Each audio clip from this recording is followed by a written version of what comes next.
স্বৈরাচার পালিয়ে গেছে। আজকে জুমার নামাজের পরে ঢাকা মানিক মিয়া এভিনিউতে একটা সমাবেশ ডাকা হয়েছে, যার মূল টার্গেট হলো সমকামীদেরকে অধিকার দেওয়া। জোরে বলেন নাউজুবিল্লাহ। সমকামী মানে কি? ছেলে ছেলের সঙ্গে মেলামেশা করবে, মেয়ে মেয়ের সঙ্গে মেলামেশা করবে, ছেলে ছেলে জেনা, মেয়ে মেয়ে জেনা। এই সমকামীর দাবি নিয়ে ঢাকার রাজপথে তারা নামবে। চিৎকার করে বলেন, এই সমকামীকে আমরা বাংলাদেশে হতে দেব? আজকে আমেরিকা, লন্ডন, ফ্রান্সে, ওয়েস্টার্ন দেশে সমকামিতা চলে। এই সমাবেশের নেতৃত্ব দিচ্ছে লাকি আক্তার। যেই লাকি আক্তার শাহবাগের চত্বরে দাঁড়িয়ে হাসিনের পক্ষে দালালি করে স্লোগান দিয়েছিল, সতে সাইদি, তুই রাজাকার, তুই রাজাকার। ওই নাকি আজকে সমাবেশ করবে। আমরা সরকারকে বলতে চাই, ওই নাকি এতদিন কেন গ্রেপ্তার হয়নি? এ কথা বল না কেন? যারা স্বৈরাচারের পক্ষে দালালি করেছে, স্বৈরাচারকে টিকিয়ে রাখতে সাহায্য করেছে, আলেমদেরকে ফাঁসি দিল, দেশের মধ্যে দেশ তৈরি করে, রাষ্ট্রের মধ্যে রাষ্ট্র তৈরি করে, শাহবাগের চত্বর থেকে ইমরান এই যেই হুকুম দিত, আজকে পতাকা অর্ধনিমিত হবে, তাই হতো। আজকে অফিস বন্ধ থাকবে, তাই থাকতো। রাষ্ট্রের মধ্যে রাষ্ট্র তৈরি করে ফেসিবাদ কায়েম করেছিল। আমরা প্রশ্ন করতে চাই, ওই শাহবাগের যারা নেতৃত্ব দিল, এখন পর্যন্ত তাদেরকে কেন গ্রেপ্তার করা হলো না? তাদেরকে কেন বিচারের আওতায় আনা হলো না? হাসিনা বলে যার 6 দিন পরে লাকি শাহবাগে নেমে হাসিনের পক্ষে স্লোগান দিয়েছিল। সুতরাং সরকারকে বলি, ওই শাহবাগের দোসর, আওয়ামী লীগের দোসর, লাকি ইমরান, এই সরকার, মুনতাসির সহ যারা যারা আছে, কাউকে রাজপথে নামতে দেওয়া যাবে না। যদি রাজপথে নামে, এদের গণধোলাই দিয়ে আয়না ঘরে বন্দি করে রাখতে হবে। এদেরকে আমরা উন্মুক্ত দেখতে চাই। আর যারা সমকামিতা কায়েম করতে যাচ্ছে, গভীর ষড়যন্ত্র। ভারতকে বিদায় করেছি, আর এক শকুন দেশে এসেছে, তারা ওয়েস্টার্ন কালচার কায়েম করতে চায়। বাংলাদেশের সংস্কৃতি পরিবর্তন করে ইসলামের বিরুদ্ধে। পরিষ্কার করে বলি, কোনো সমকামিতা বাংলাদেশে হতে দেওয়া হবে? আসুন তারা লক্ষ্য করেন, আল্লাহর কোরআন, হযরত লোকমান আলাইহিস সালাম তার পুত্রকে উপদেশ দিচ্ছে, পিতামাতার কথা শুনবে, কিন্তু খবরদার কোরআন বিরোধী কোনো আদেশ দিলে এটা মানা যাবে? আমার যে বন্ধুগণ, মুসলমান ভাইরা, গভীর মনোযোগ।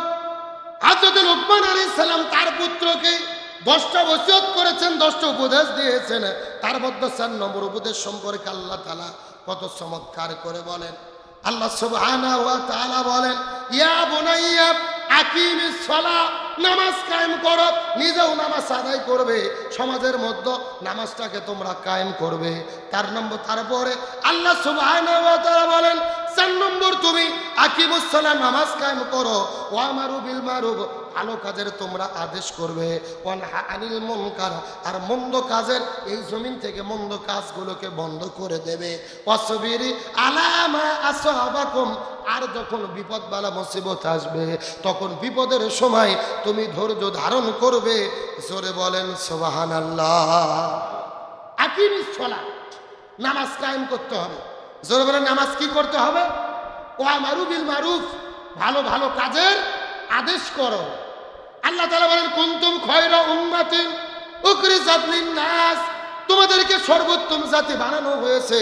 তা'মুরুনা বিল মারুফ ওয়া তানহাউনা আনিল মুনকার, ভালো কাজের আদেশ করবে, অন্যায় কাজে তোমরা বাধা দেবে।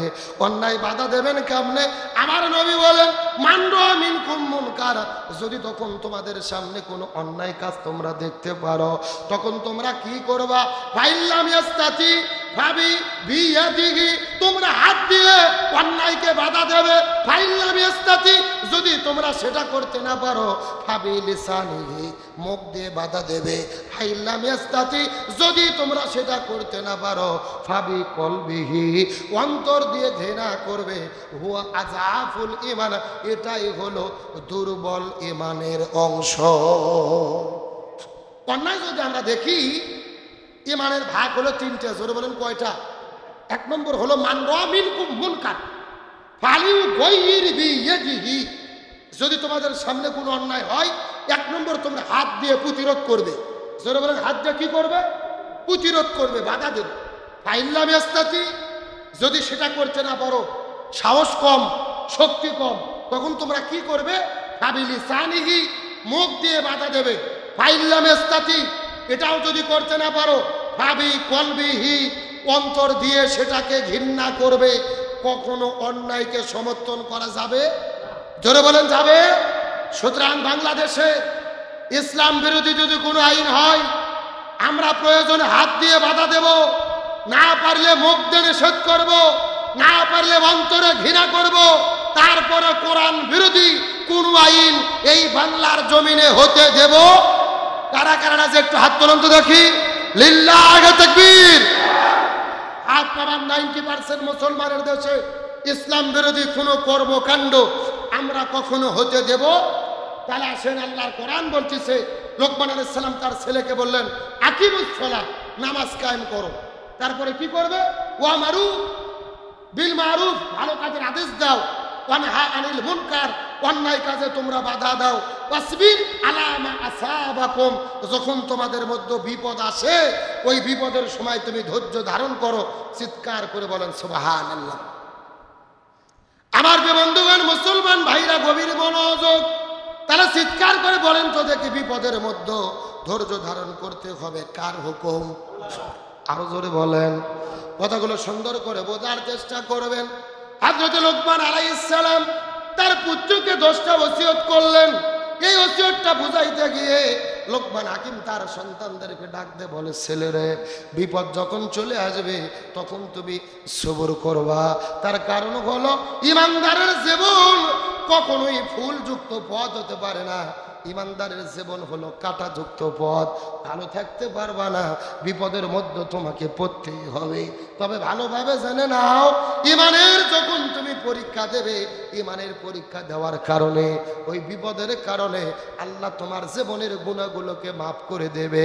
শুধু তোমাদের গুনাহগুলোকে মাফ করে দেবে না, যত বিপদের মধ্যে পড়বে যদি সবুর করতে পারো, আল্লাহর কাছে তুমি তত প্রিয় হয়ে যাবে। আর একটু জোরে বলেন না সুবহানাল্লাহ। বিপদের মধ্যে পড়লে আল্লাহ অতীত জীবনের গুনাহকে কি করবে? মাফ করে দেবে। আর 2 নম্বর, যখন বিপদে সবুর করবে আল্লাহ তোমাদের কাছে প্রিয় হয়ে যাবে। আর 3 নম্বর, আল্লাহ তাআলা ছোট ছোট বিপদ দেয়।